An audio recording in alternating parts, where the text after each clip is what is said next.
Hey guys, I'm Naomi, equipping you with real truth for real life at oneauthenticheart.com.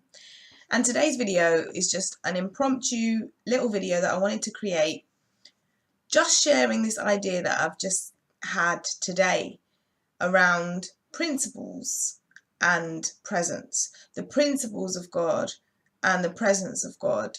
And I especially want to share a little bit today about the idea that sometimes we can be so bogged down with the principles that we forget to enjoy the presence. So what I've put here, and excuse me for looking down because I'll be looking at my notes, is that following principles can be most painful when we haven't encountered God's presence. Following the principles of God can be most painful when we haven't encountered his presence. In Psalm 16, verse 11, it says, "In his presence there is fullness of joy." And in Psalm 84, verse 10, it says, "Better is one day in your courts than thousands elsewhere." Now, there may well be times when that is so far from your truth. That is so far from your reality, that idea that better is one day with God than thousands elsewhere, that in his presence there's just joy. There's just joy. There's none of this sense of compulsion. There's just complete and utter joy. And you might not have that experience with God. And I feel like if that is the case, like we're not feeling that kind of experience, that actually we may well have misunderstood the goodness of God. And in turn, we're missing out on some of the massive benefits that there are in having this relationship with Christ. I'm going to just look at John chapter 5. And if we go from verse 2, it says, "By this we know that we love the children of God, when we love God and obey his commandments. For this is the love of God, that we keep his commandments, and his commandments are not burdensome." His commandments are not burdensome. That's 1 John 5, verse 3. Now, the word says there that his commands, they are not burdensome. They're not something that we should be weighed down and bogged down by.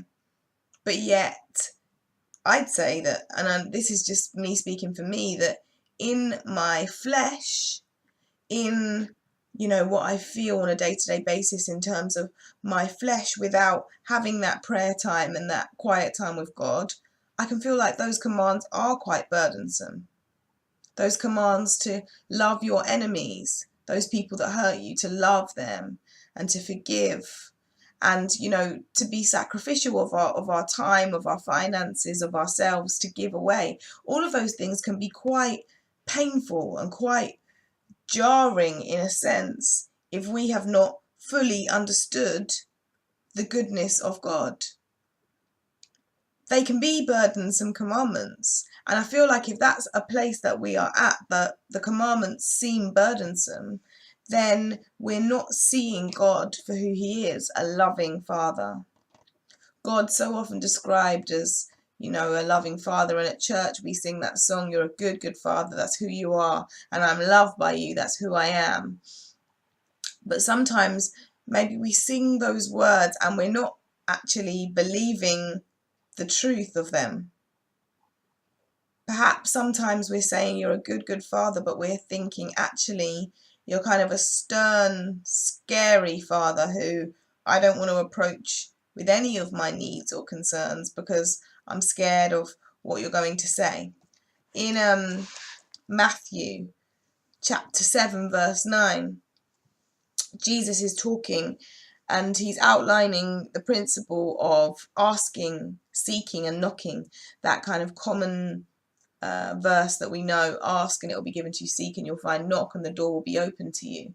And it goes on, and in verse 9 of Matthew 7, it says, and let's just turn to it, Matthew chapter 7 verse 9 says, "Or which of you, if his son asks him for bread, will give him a stone? Verse 10, or if he asks for a fish, we'll give him a serpent.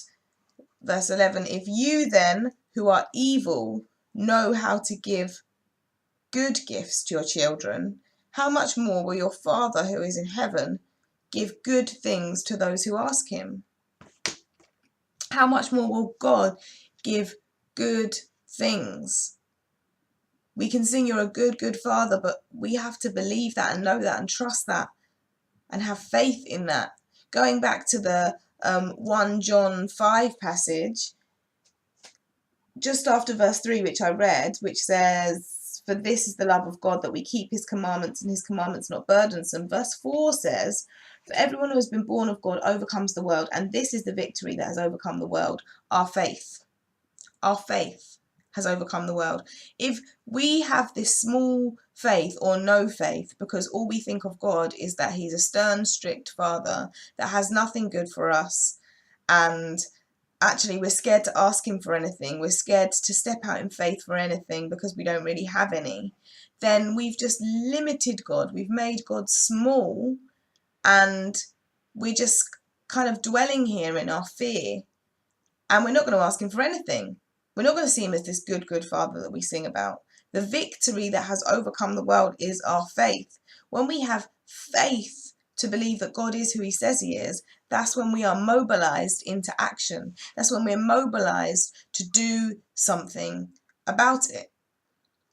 The bottom line is, if we see God as only this stern rule giver, then his commands will seem burdensome, and we won't ask him for anything that we want, and we definitely won't enjoy spending time with him, which is the key principle. We're not going to enjoy him.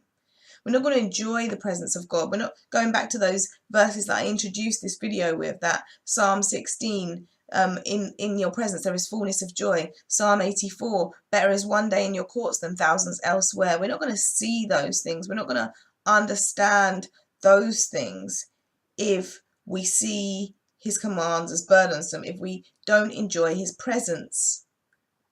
And so we need to change our perspective. In order to see God as the good Father that he is, we need to change our perspective. When Paul was addressing these religious men in Athens who were known as the Areopagus, he says, and this is in Acts 17, if you wanted to go there, in Acts 17, he's addressing the Areopagus, and he's basically talking to them about the fact that they're quite religious. They've got all of these statues and monuments and different things that are idols kind of set up for worship of their gods. And so he says, actually, this is verse 22 of Acts 17. So Paul, standing in the midst of the Areopagus, said, men of Athens, I perceive that in every way you are very religious. So these are religious people, like by the book, religious, if you like. And he's talking about the fact that, they've got these shrines, and there's even one idol that says to an unknown God, and that's kind of what gets him. This idea that there's this unknown God, this God that we're just going to worship. We're not going to have any kind of experience with encountering this God and being in the presence of this God because we don't even know who this God is. That's kind of what gets Paul going, because Paul's like, I know who God is. And you guys should too, because you can have a life-changing relationship with this God if you were to trust and believe in who he is. Verse 24, the God who made the world and everything in it, being Lord of heaven and earth, does not live in temples made by man, nor is he served by human hands as though he needed anything, since he himself gives to all mankind life and breath and everything.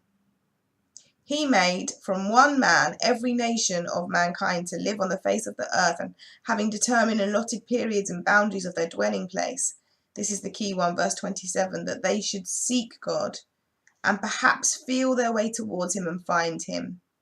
Yet he is actually not far from each one of us. He created this world that we dwell in and live in and inhabit and work in so that we could experience him.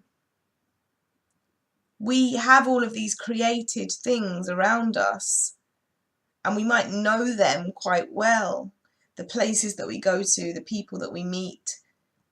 But do we know our Creator? Do we love our Creator? Do we say, better is one day in your courts than thousands elsewhere? Do we long to dwell in the presence of God more than anything else? And if that's the case, then we can seek Him. Because as it says in verse 27, He is not far from any of us. He's not far away, guys. He's close. And so remember His presence. Don't only remember the principles. Don't only think about this list of do's and don'ts, because in doing that, we limit the God that we serve and love and know.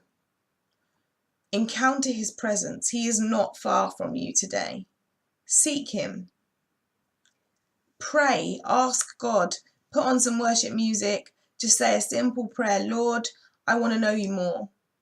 Meet me where I am, I pray. Just ask that God will meet you exactly where you're at. He's not far from you. Allow yourself to know His presence today, as well as the principles that we already know and that we've rehearsed. Don't make this a religious experience like the Areopagans were.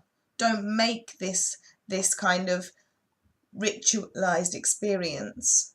Make this an encounter with God, where His presence allows you to know just how loved you are by Him.